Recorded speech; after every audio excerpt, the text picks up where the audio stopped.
Hey, I'm Todd from Johnson Auto Body, and today we're going to talk about electric cars. Now, I personally think they're really cool. I like all the technology with them. I like all the gadgets. I like that they all seem to have a lot of power, so they're kind of fun to drive and stuff. They're actually pretty normal to work on. We work on a lot of them. Stop laughing, man. Noel. That's awesome. When it comes to working on electric cars, there are a lot of similarities to normal cars, and there's a couple weird things about them. Similarly, like when you get one apart, they're built almost identical to a regular car. Tesla, when you get the panels off, it looks just like a regular car. Everything's like a normal car. Same thing with like the Mach-E's, we worked on those. Once body panels are off them, they really look like and function like a normal car.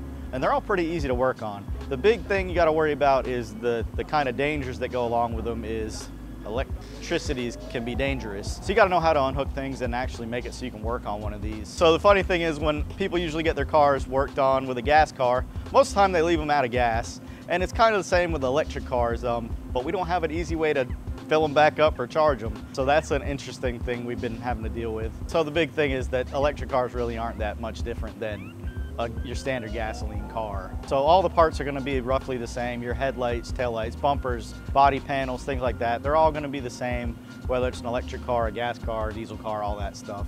AC systems are going to be ran electronically instead of off an engine. Same with like power steering. I mean, really, they're pretty similar. All there is a different drivetrain in them. So if you do have one of these electric cars, we're happy to work on it. We can work on most of them without a problem. And if you even have a question about them or anything like that, just swing by or give us a call.